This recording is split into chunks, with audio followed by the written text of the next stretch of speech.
Well, hello, friends. Welcome to Friday of Passion Week. All week long on Enough for Today, we've been walking with Jesus. We've been tracing his steps. We've been watching his schedule, seeing how he spent this final week of his life. So much of the gospel narratives are given to this week. And I hope you spent some time yesterday in John 13 to the middle, well, to verse 12 of chapter 18, because that all happened in one evening coming into the Garden of Gethsemane. Now, I'm going to be specifically brief today for two reasons. The first is that we have Good Friday service tonight, and that service begins at 6 p.m., and so I want to invite you to attend or to live stream, because tonight we will be unfolding the crucifixion of Jesus. So I don't want to get ahead of myself this morning by getting too far into that. And we will be live streaming that, and it will be archived. So I hope you'll join us. And if you're local, I hope you'll come. And I hope you'll bring a friend who will hear the gospel and have a chance to turn to Christ and be saved.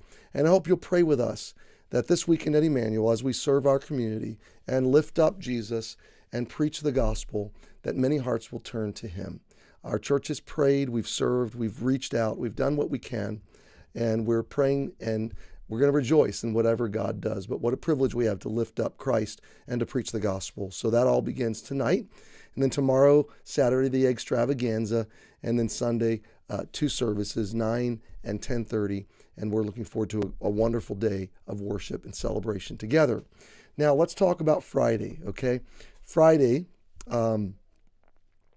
if you go by our calendar, begins at midnight. Jesus is at the Garden of Gethsemane.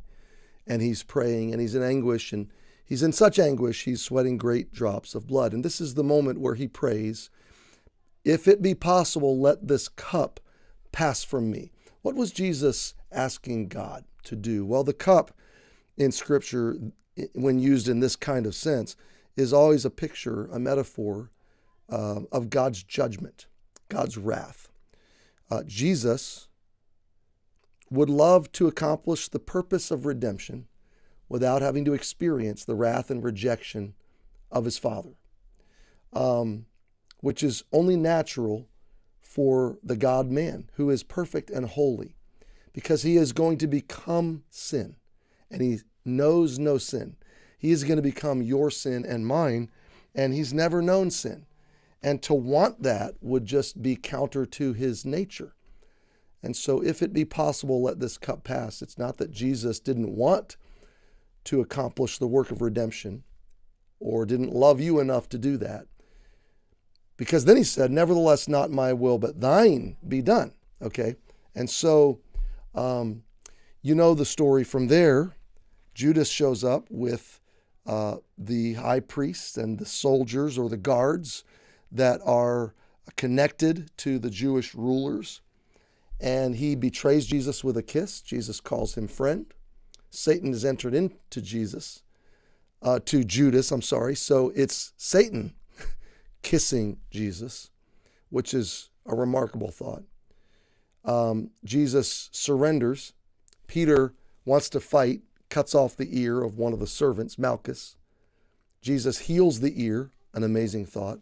Tells Peter to put the sword away, and he goes away with them. Jesus then faces between about 3 a.m. and 6 a.m.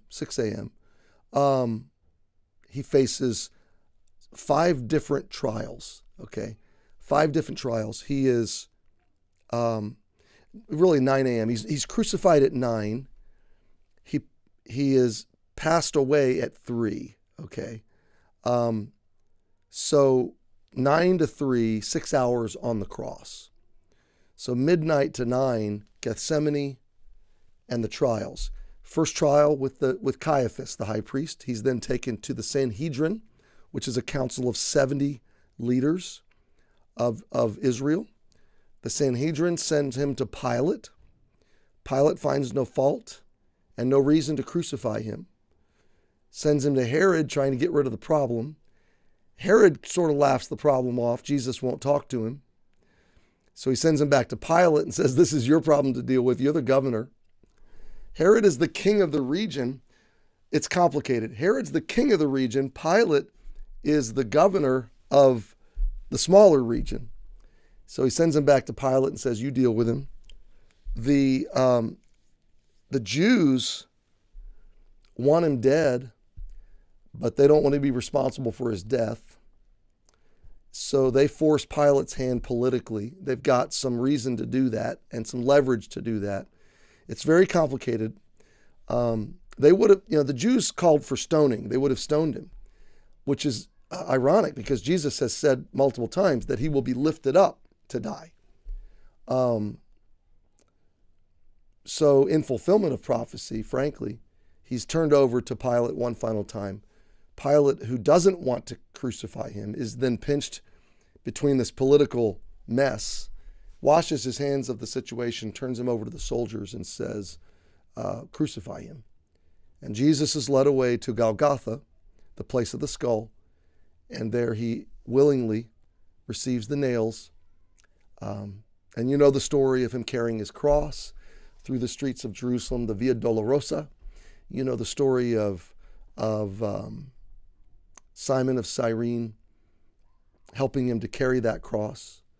And then the crucifixion. On the cross, Jesus forgives his persecutors. He's reviled by the two thieves. The one eventually repents, says, Lord, remember me when you come into your kingdom. And then at 3:00, Jesus passes away. From there, Joseph of Arimathea goes to Pilate and asks for the body to be released to him. He has a tomb, so he goes with Nicodemus to remove the body from the cross, and they place him in this tomb, and the tomb is sealed. And you remember the story of the religious leaders asking Pilate to seal the tomb and to place guards there because they don't want the body to be stolen by the disciples. And so Jesus is in the tomb by sunset on Friday, and the disciples are completely perplexed. Now, they should have known, but they're at a total loss. So these are the events of Friday. We're going to unfold this in much greater detail tonight at the Good Friday service.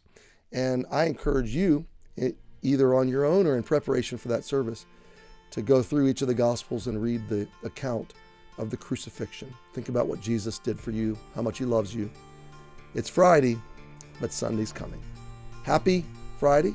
We'll see you on Sunday, hopefully.